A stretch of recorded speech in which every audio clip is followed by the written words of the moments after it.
I want to start this deep dive with a mental image that is, it's equal parts hilarious. And if you really stop and think about it, deeply unsettling. Okay, I'm intrigued. I want you to picture a mother turkey. A mother turkey. Okay. The classic bird, big feathers, the wattle, the whole deal. The whole deal. And in the world of ethology, which is, the study of animal behavior, the mother turkey is basically a saint. She is protective, she is loving, she spends nearly every waking moment warming, cleaning, and just huddling over her little chicks. She's the model of maternal instinct. Absolutely. You look at her and you just think, wow, that is a creature driven by love. But, and this is a huge but, Yeah. there is a glitch in her programming. And it's a big one from what I remember. It kind of completely undermines that whole motherly love narrative. It totally does. Okay, so get this. If you take a polecat, which is the natural arch enemy of the turkey, Right. predator, and you stuff it like a taxidermy project, and you drag it on a string towards that mother turkey, she will go ballistic.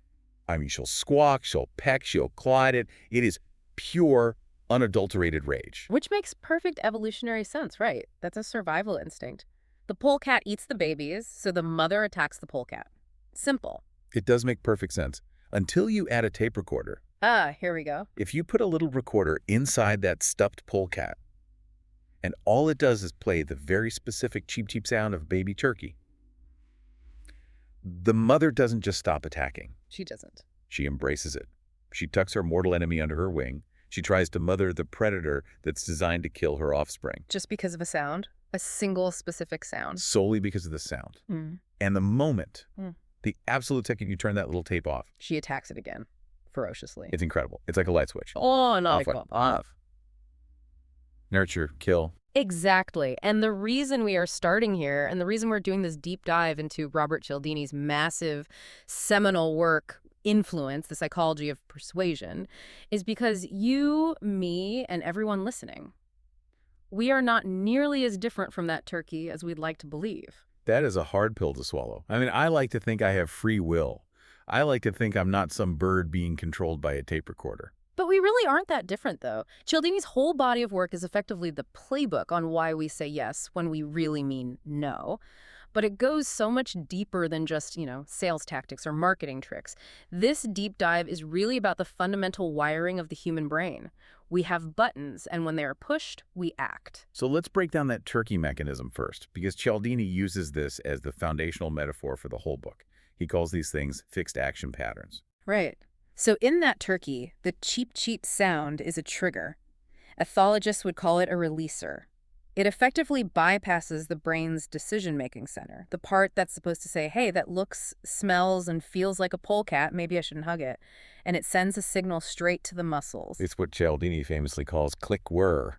That's the terminology we're going to use a lot today. Click is the trigger. The sound, the word, the specific situation, whir, is the automatic behavior tape that just rolls out afterwards. And the scary part. The scary part, and the part that Cialdini really, really drives home, is that we usually have absolutely no idea it's happening to us. We think we're making choices, but we're actually just executing a preloaded program. See, that's the part I struggle with. I think we all like to think we're rational beings. We weigh the pros and cons. We aren't birds. We have a prefrontal cortex, for crying out loud. We do. But Cialdini brings up this experiment from a Harvard library, the Ellen Langer study, that just shreds the idea that we are always thinking. This is such a classic study, and it's so simple, it's almost annoying. So let's set the scene. You're in a library. There's a line for the Xerox machine. Back when people used Xerox machines. Right. Everyone's waiting their turn. Everyone's waiting. Langer wants to cut in line. So she and her team try 3 different ways to see what triggers a yes from the people in line. Okay, so scenario 1, what's the baseline? Scenario 1, she just asks politely, "Excuse me, I have 5 pages. May I use the Xerox machine?" And the result? How many people let her in? She gets about 60% compliance, which is honestly not bad for just asking. Most people are, generally nice. That feels right. It's the standard social contract. First come, first served. But if you ask nicely, maybe I'll let you go ahead. Exactly. So then she tries the reason approach. She says, "May I use the Xerox machine because I'm in a rush?" And the compliance rate jumps to 94%. Okay, but that also makes sense. That feels rational to me. She had a valid reason. She was in a rush. If someone comes up to me and says they're in a rush, I empathize. I step aside. I feel like I'm making a conscious choice there. It does. It feels like you analyze the data being she is in a rush, Yeah. and made a logical decision. But here is where the click, whir, comes in. The third time, she goes up to the line and says, "May I use the Xerox machine because I have to make some copies?" Wait, hang on. That's not a reason. It's completely circular. It's a tautology. Everyone in the line has to make copies. That's why they are standing in line for a copier. She's offering zero new information. It's like saying, can I eat this food because I'm hungry? Well, obviously. Zero new info. It's a placebo reason. But guess what the compliance rate was? Don't tell me it was 94%. It was 93%. Almost identical to the valid reason. That's genuinely disturbing. It is. It proves that the trigger wasn't the logic. The trigger wasn't the validity of her rush. The trigger was the word because. That word is the human equivalent of the cheep, cheep sound. Our brains hear because it implies a reason is coming, and we just go, click, whir, let them through. We don't even listen to what comes after the word. It suggests we are walking around on autopilot way more than we realize. But why? Why would we evolve to be so easily duped by a single word? It just seems like a massive flaw in the system. It's not a flaw. Cialdini argues it's efficiency. We have to operate this way. I mean, think about your average day. We live in an unbelievably complex, fast-paced, information-dense world. You cannot analyze every single decision, every product, every person you meet in depth. You'd never get out of bed. You'd be paralyzed. So we need shortcuts. We need heuristics. We need to be able to say expensive equals good, or if an expert says so, it must be true. Or in this case, if they have a reason, I should probably let them pass. So these shortcuts are usually a good thing. They serve us well. Usually they save us an incredible amount of time and energy. They work 90% of the time. The problem, and really the core of this entire deep dive, is that there are people out there who know the shortcuts better than we do. Cialdini calls them the compliance professional. The profiteers, the con artists, the marketing geniuses, the people who make a living getting us to say yes. Precisely. They are the ones who have learned how to mimic the cheep, cheep sound to get us to nurture the polecat. And they do it using specific levers. One of the most subtle ones, before we even get to the big 6 principles he outlines, is what he calls the contrast principle. This one hits home because I know for a fact I've fallen for it so many times. It's all about how we perceive things differently depending on what came right before it. Right. It's a fundamental principle of human perception. It's from psychophysics. If you lift a light object first and then a heavy object, the heavy object feels much heavier than if you just lifted it on its own. Or the classic bucket experiment. The bucket experiment. You put one hand in a bucket of cold water, one in a bucket of hot water, then you put both hands into a bucket of room temperature water. And the hand from the cold water feels hot. The hand from the hot water feels cold. Even though they are in the exact same bucket of water, the reality of the water hasn't changed, but your perception of it is completely warped by what came immediately before. And Cialdini applies this directly to shopping, to sales. He uses the example of a men's clothing store. This is standard retail training 101. If a man walks in looking for a suit and a sweater, a well-trained salesperson will always sell the suit first. Which seems counterintuitive to me, because the suit is the big ticket item. You'd think they'd want to save that for last so they don't scare you off with a big price tag immediately. Get them to commit to the small thing first. It's actually the exact opposite in this specific context. If you buy a $500 suit first, your baseline for spending in that moment is set very high. Suddenly, a $95 sweater doesn't look so expensive. You think, well, it's only a fraction of what I just spent. It's almost pocket change compared to the suit. But if you bought the sweater first, then $95 feels like a lot of money for a sweater. And then looking at a $500 suit feels absolutely astronomical. By managing the order, the salesperson manipulates your perception of value without changing the price by a single cent. it's the same bucket of water feeling different depending on the sequence. It's just applied to my wallet. Precisely. And real estate agents use this with what they call setup properties. I don't know if you've ever experienced this when you've gone house hunting. Is this where they show you an absolute disaster first? Yes. They'll take you to a couple of houses that are just run-down, overpriced dumps. They often don't even intend to sell them to you. They are just there to be set-up properties. They want to lower your expectations. They want to anchor your perception of the market at this miserable level. So that when they finally show you the house they actually want to sell. which is just decent and fairly market-priced. It looks like an absolute miracle by comparison. You see the dump with the leaky roof, and suddenly this very average house looks like the Taj Mahal. It's emotional manipulation via contrast? It is. So that's the underlying mechanism. Click, whir. Automatic responses triggered by specific cues, like the word because, or by manipulating contrast. Cialdini then breaks these down into 6 specific weapons of influence. I think we should start with the first one because it is arguably the most powerful force in human culture, and that is reciprocation. The old give and take. Or as Cialdini likes to put it, give and take and take. The core rule seems simple enough on the surface. We are socially programmed to repay whatever another person has provided for us. If you invite me to your party, I should invite you to mine. If you buy me a beer, I buy the next round. It's just, it's manners, right? It sounds like manners, but it's actually a deep survival mechanism. This web of indebtedness is what allowed humans to organize into efficient clusters. It meant I could give you some of my food today and know that I wouldn't starve tomorrow because you'd owe me. It allowed for trade, for defense systems, for division of labor. It is woven into every single society on Earth. There is no human culture that doesn't follow this rule. But the scale of this, I mean, the example that just blew my mind in the reading wasn't about buying a beer. It was the Ethiopia-Mexico story. This is one of those anecdotes that just stops you in your tracks. This is a beautiful and frankly tragic example of the rule's raw power. So let's go back to 1985. Ethiopia is in absolute ruins. The economy has collapsed. There's a massive crippling famine. There are years of drought and civil war. People are dying by the thousands every single day. The suffering is unimaginable. They're arguably the country in the most need of aid in the entire world at that moment. They are at rock bottom. Yes.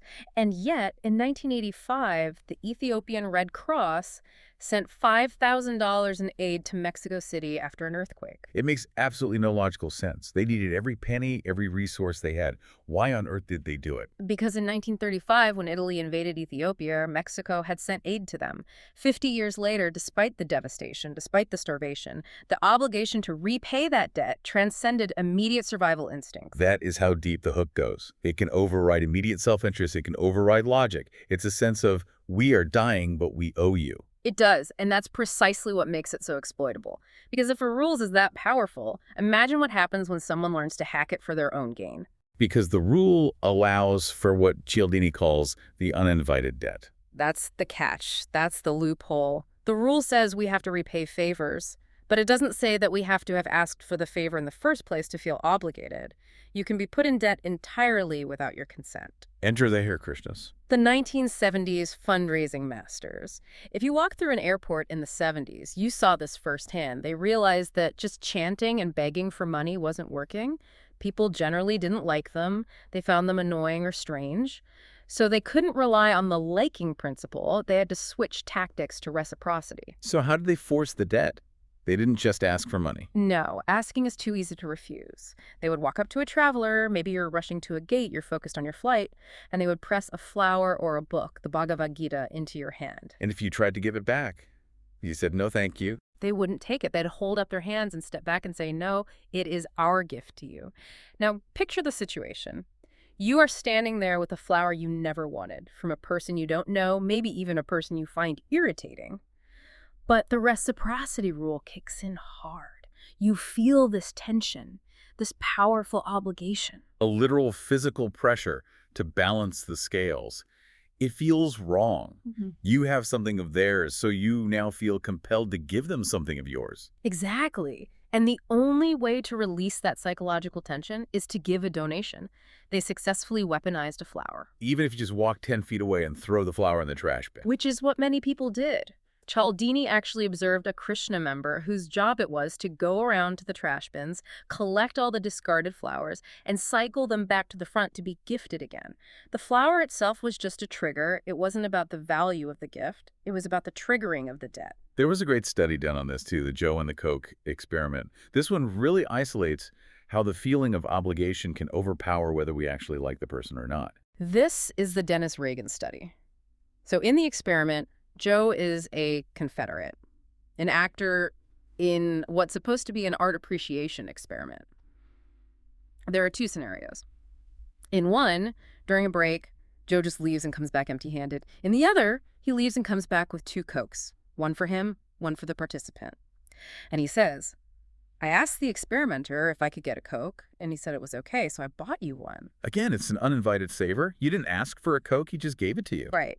Later on, after the art part is over, Joe turns to the participant and asks him for a favor.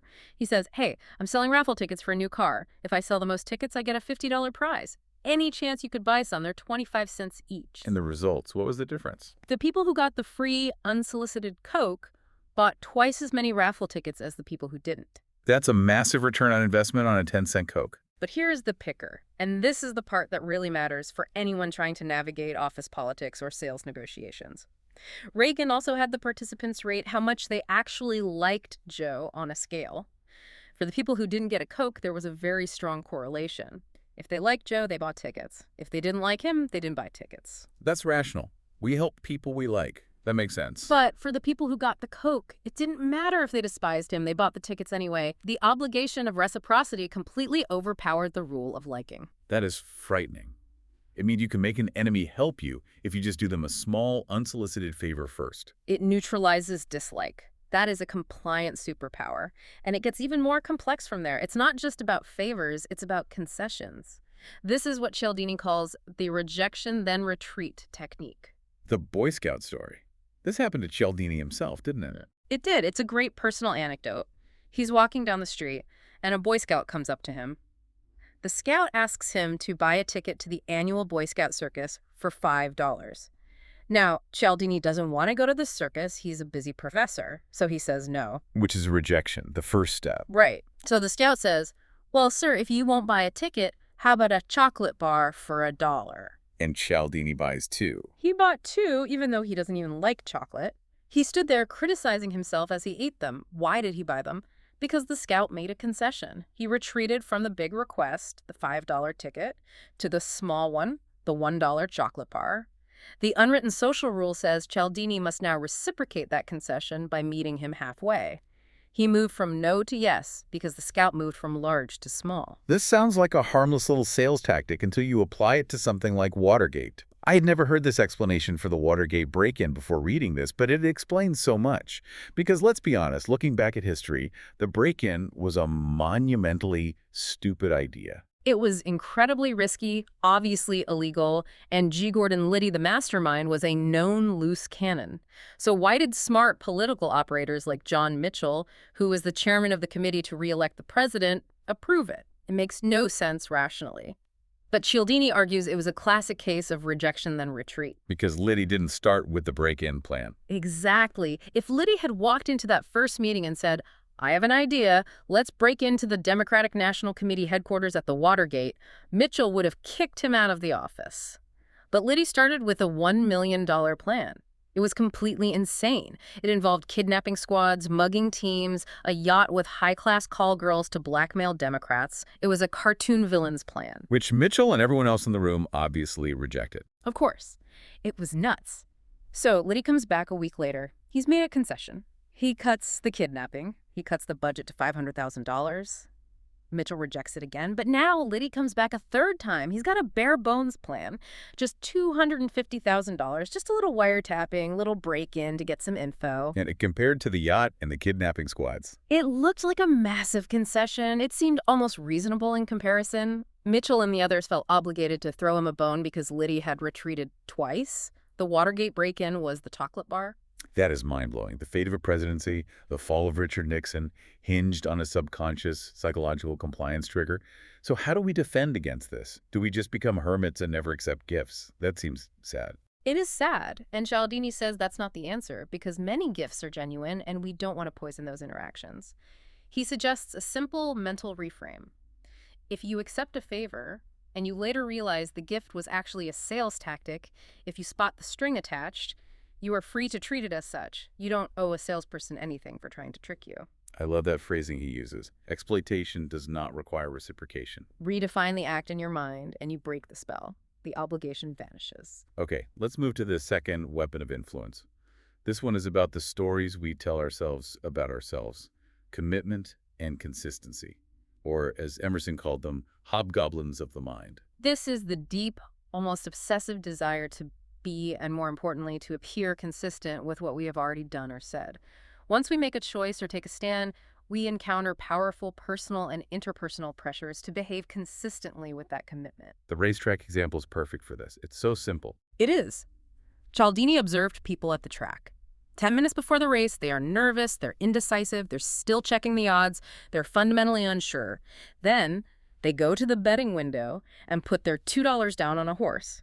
Suddenly, if you ask them about their horse's chances, they are completely confident it's going to win.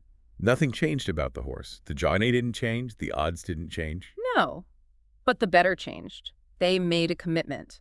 And to avoid the psychological pain of cognitive dissonance, of feeling like they just made a mistake, their brain rewrites the narrative to align with the action. I bet on him, therefore he must be a winner. We convince ourselves to justify our past actions. And toy companies weaponize this, don't they? The toy store trap.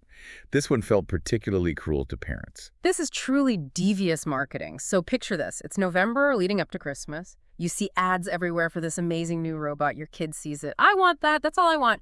You being a good parent, promise. Okay, honey, I'll get you that robot for Christmas. The commitment has been made. The promise is out there. You go to the store in December, but oops, it's sold out.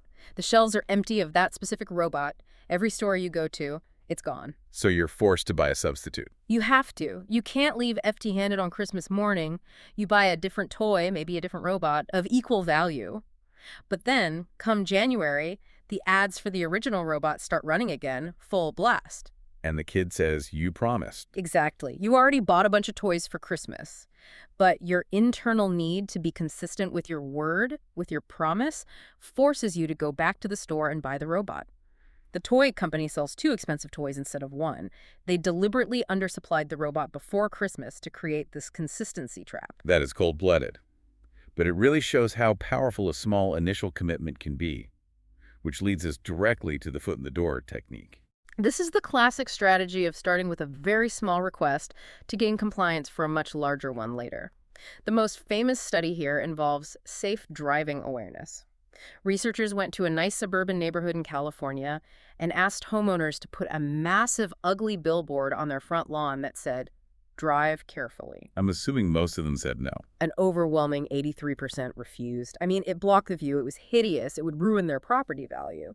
But in a different, similar group of homeowners, the researchers had come by 2 weeks earlier, and they had asked those people to put a tiny 3-inch square sticker in their window that said, "Be a safe driver." It's a throwaway commitment. It's tiny. Why not? You'd think it seems completely harmless. But 2 weeks later, when the researchers came back and asked that group to put up the giant, ugly billboard, 76% of those people said yes. From a tiny sticker to a giant billboard. That is a massive leap. Why? What happened in those 2 weeks? The sticker changed their identity. This is the crucial point. They stopped seeing themselves as just homeowners and started seeing themselves as public-spirited citizens who care about safe driving. To be consistent with that new self-image, they felt they had to accept the billboard. The small commitment altered how they saw themselves. This gets really dark when you look at how this technique was used in the Korean War, the Chinese POW camps. They were incredibly successful at getting American prisoners to collaborate, but they didn't use torture in the traditional sense of physical abuse. No, they used these mild commitments. They understood that if you torture a man, he'll just hate you and resist you. But if you can get him to change his own self-image, so they would start incredibly small. They'd ask a prisoner to write down something simple and hard to disagree with, like, "The United States is not perfect." Which is a true statement. It seems harmless to write that down. So then they'd say, "Okay, now make a list of why it's not perfect." Then read your list in a discussion group with other prisoners. Then write a full essay about the problems with America. And because the prisoner himself wrote it. He feels a powerful need to own it. I wrote this, so I must believe it. He starts aligning his self-image with the collaborator label. The Chinese understood that written commitments are vastly more powerful than spoken ones because there's physical evidence. It haunts you. You can't deny you wrote it. It's a tangible record of your commitment. It reminds me of the lowball tactic that car dealerships are famous for. You commit to a price, and then mysteriously the price changes. Right. The dealer offers you a car for $400 below market value. It's a steal. You jump on it. You say, "I'll take it." You fill out the forms. You smell the new car smell. You take it for a test drive. You show it to your family. In your mind, you have bought the car mentally. You have made the commitment. And then the salesman comes back with a sad look on his face and says, "Oh, I'm so sorry. My manager found a calculation error. We can't include the air conditioning at that price. It's actually $400 more." And most people pay it. The $400 savings was just the bait to get you to make the commitment. Once the commitment is there, the car stands on its own legs. You've already justified the purchase for a dozen other reasons. You love the color, the mileage, the sound system. You don't need the price incentive anymore. The dealer removes the bait, and the fish stays hooked. So how do we stop it? How do we break free? Cialdini talks about listening to our bodies, to our gut feelings. He talks about two signals, the stomach sign and the heart of hearts. The stomach sign is that immediate visceral feeling. It's that pit in your stomach when you know you're being trapped. When the car salesman says the price just went up and you feel that tightness, that's your body warning you.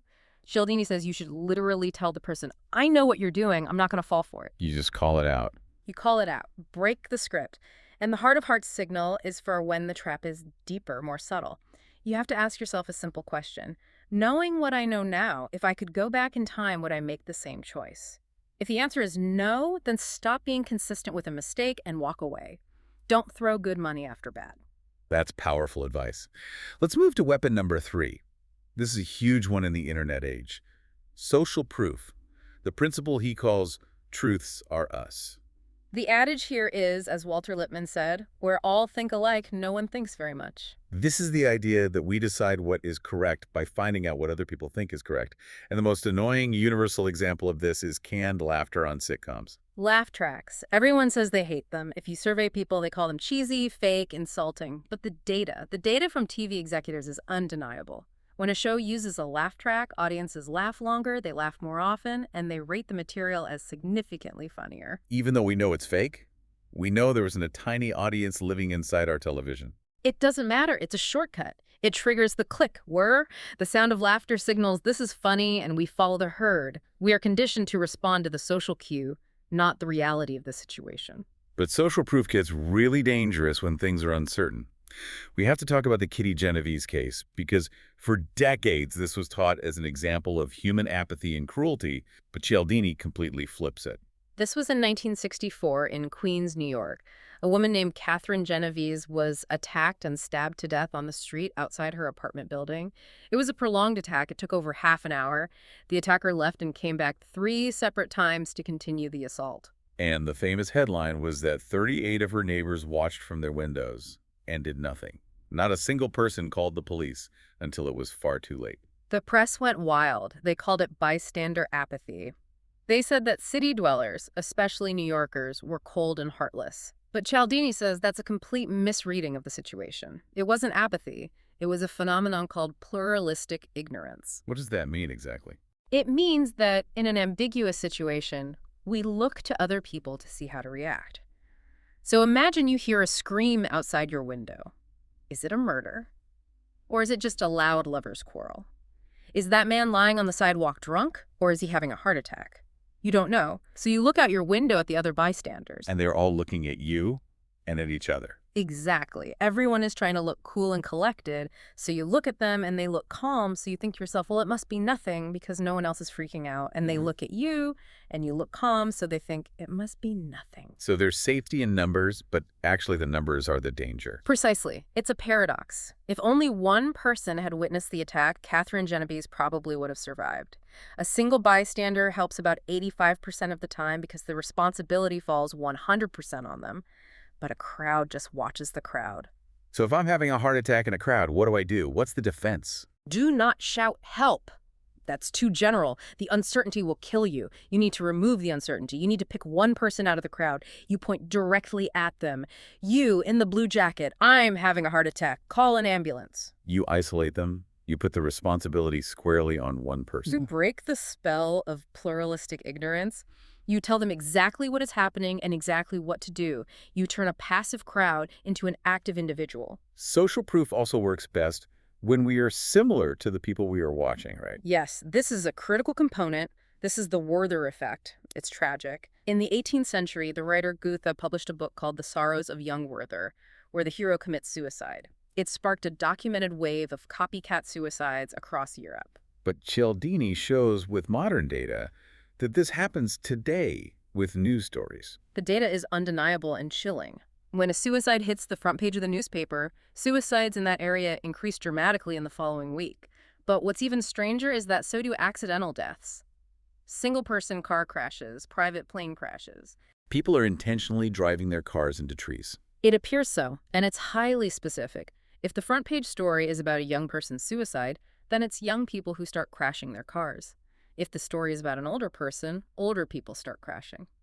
We follow the lead of people who are like us, even tragically, into death. Which brings us to the ultimate, horrifying example of social proof. Jonestown. The People's Temple.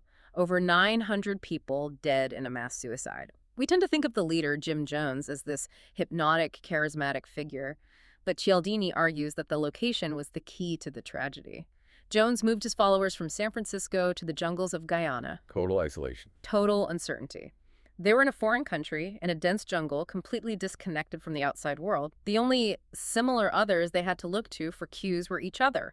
So when the order came to drink the poison-laced Kool-Aid, the people looked around. They saw the most fanatical members, the ones closest to Jones, drinking it voluntarily. And the herd instinct just took over.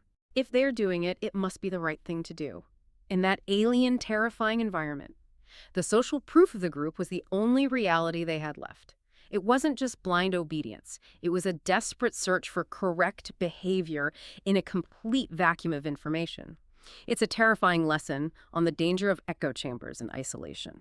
That is a very heavy lesson. Let's shift gears to something a little lighter, but still incredibly manipulative. Weapon number 4. Liking. The friendly thief. The rule is simple. We prefer to say yes to the requests of people we know and like. Tupperware parties are the perfect, classic example of this. You're not really buying plastic bowls, you're buying your friend's approval. It's brilliant marketing. The company doesn't sell to you directly, they recruit your friend, the host. The host gets a cut of the sales. Yeah. So you were sitting in your friend's living room, eating their snacks, feeling their social pressure. You can't say no to the bowl without feeling like you're saying no to your friend. They successfully weaponized friendship. The real salesperson is the person you trust the most. But what if you don't know the person? How do complete strangers get us to like them so quickly? There are several reliable triggers. Physical attractiveness is a huge one. It creates what's called the halo effect.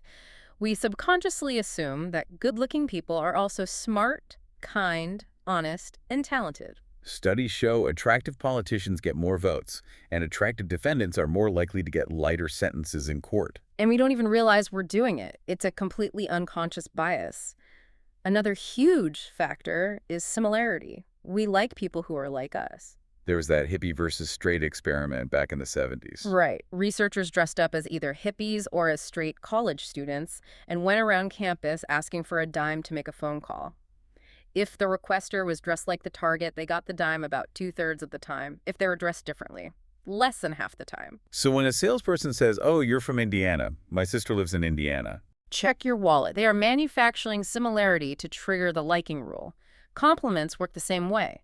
Joe Girard, who held the Guinness World Record for being the world's greatest car salesman, he sent over 13,000 cards a month to his former customers. And they all said the same simple thing. I like you. That's it. Just a generic holiday card that said, I like you, and his name. It seems too simple, almost insulting in its transparency. But we are absolute suckers for flattery. We tend to believe praise and to like the people who give it to us, even when we know it's completely motivated by a sale. Now, there is a way to create liking between enemies, and this is actually a hopeful part of the book, the Muzaffar Sharif's summer camp experiment. This is a fascinating series of studies. Sharif took a bunch of normal 11-year-old boys to a summer camp and split them into 2 cabins, the Eagles and the Rattlers.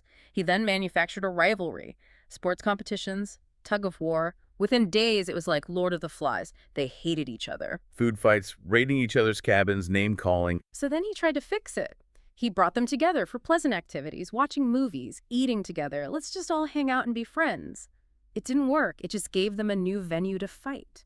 Contact alone wasn't enough. So what finally worked? Cooperation.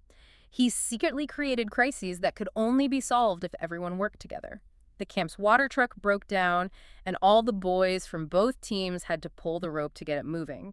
The water tank broke, and they all had to form a bucket brigade. They needed a common enemy, a common goal. And a common struggle. Once they had to work together for a shared outcome, the hatred just evaporated. They became friends. They started pooling their money to rent a movie together. This is the exact mechanism behind good cop, bad cop in police interrogations, isn't it? Exactly. The bad cop is the common enemy, the threat. The good cop seems to be working together with the suspect against the bad cop. He'll say, "Hey, I'm trying to help you here, but he's crazy. Work with me." The suspect feels like the good cop is an ally in a common struggle, creates a bond of liking, and then confesses to his friend. One last aspect of liking is association. We have a tendency to shoot the messenger. This is the weatherman syndrome. Cialdini talks about how weathermen get actual hate mail or have been literally hit by old ladies with umbrellas because it rained. You made it rain on my daughter's wedding. They know on a rational level he didn't cause the rain, but he is associated with the bad news. Our brains just connect the person with the news. And the flip side is true for sports. We want to be associated with victory. We won. But they lost. When the home team wins, fans wear the jerseys to work the next day. They use the pronoun we. They are basking in reflected glory. We are trying to boost our own public prestige by connecting ourselves to winners. It's the same reason people drop names of celebrities they've met. Which brings us to the people who are seen as winners by definition. Authority. The fifth weapon. Directed deference. This one is maybe the most shocking, and it's built around the most famous experiment in the history of psychology, Stanley Milgram's obedience study. We have to walk through this one because even if you think you've heard it before, the details are what make it so chilling. So a volunteer arrives at a lab at Yale University. He's introduced to another volunteer who is actually an actor. They draw straws to see who will be the teacher and who will be the learner, but it's rigged so the real volunteer is always the teacher. The learner is strapped into a chair in another room with electrodes attached to his arms. The teacher is taken to a different room with a massive shock generator. The teacher is told his job is to ask the learner questions. If the learner gets one wrong, he has to shock him. He starts at 15 volts. He has to go up by 15 volts for every single mistake. And the shock generator goes all the way up to 450 volts. The switch is literally labeled danger, severe shock. As the voltage increases, the learner, the actor, starts to protest. At 75 volts, he grunts in pain. At 120, he shouts that the shocks are painful. At 150, he screams, "Get me out of here! I refuse to go on." He even mentions he has a heart condition. The teacher in the other room must be freaking out at this point. They are. The films show them sweating, trembling, stuttering. They turn to the researcher, the authority figure in the gray lab coat standing behind them, and they beg to stop. And what does the authority figure say? He doesn't threaten them. He just says, very calmly, one of 4 prods. Things like, "The experiment requires that you continue." Or, "You have no other choice. You must go on." And that's enough. A guy in a lab coat just saying, keep going. For 65% of people, yes. 2/3 of the participants went all the way to the maximum 450 volts.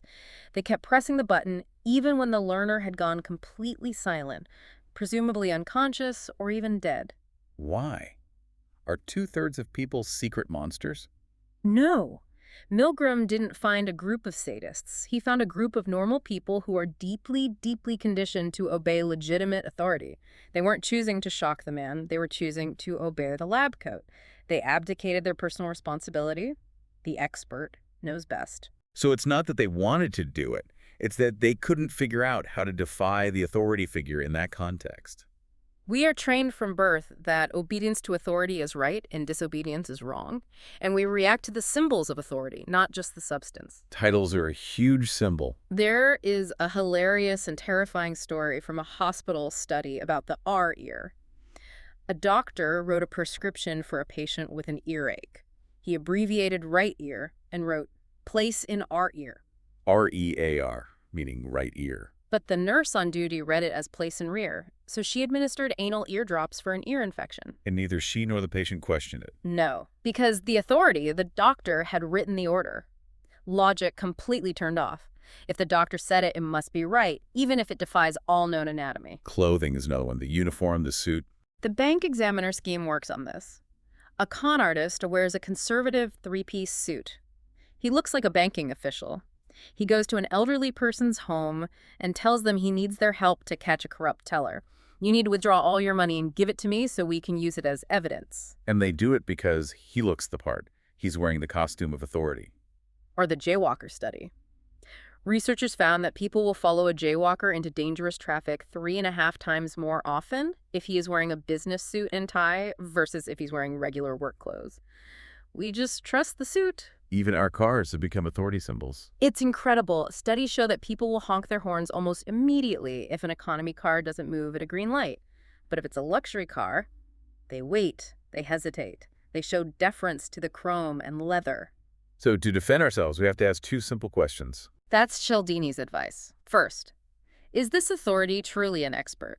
Is this actor in a doctor's coat on a TV commercial actually a medical doctor? And the second, more important question, how truthful can we expect them to be in this situation? Just because someone is a genuine expert doesn't mean they're being impartial. Are they benefiting from my compliance? Okay, that brings us to the final weapon, scarcity, the rule of the few. The poet G.K. Chesterton said, "The way to love anything is to realize that it might be lost." Cialdini starts with his own experience with the Mormon temple in Mesa, Arizona. He said he lived near it for years and never cared about it until he read in the paper that a specific inner sector of the temple was being opened to the public for a few days, and then it would be closed forever to non-members.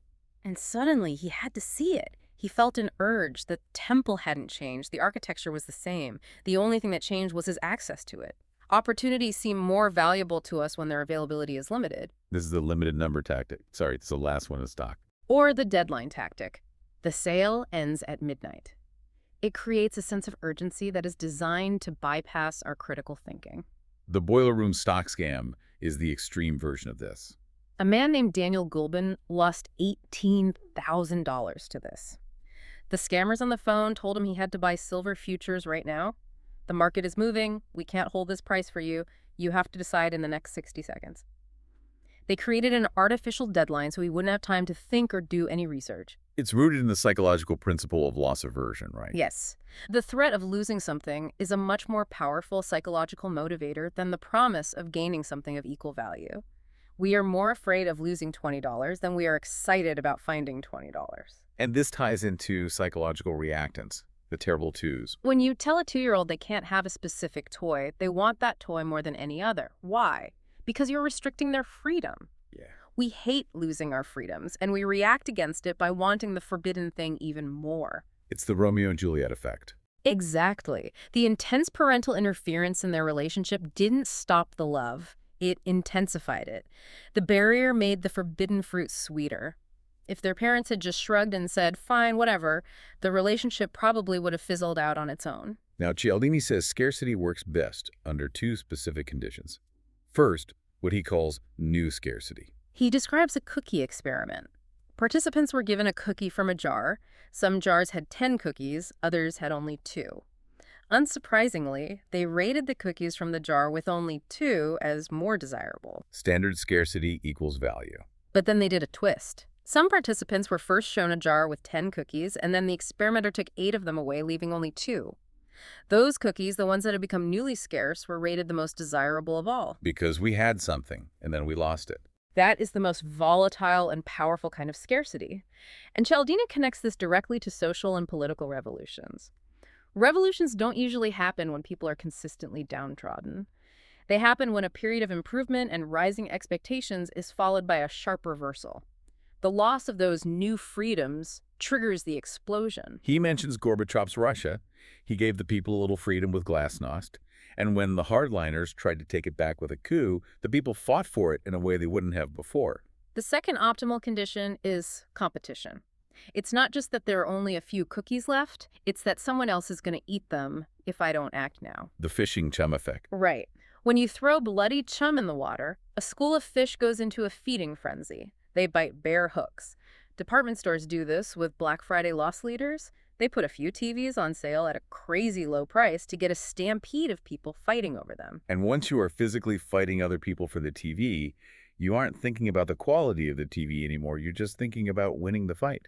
There was a car salesman, Richard, who would tell a story about how he used to schedule 3 potential buyers for the same used car at the exact same time. Oh, that is just mean. Buyer A is looking at the car. Buyer B arrives. Richard says, sorry, B, A was here first. You'll have to wait a minute. Then buyer C shows up. Suddenly, buyer A isn't looking for dents or checking the engine anymore. He's defending his territory from his rivals.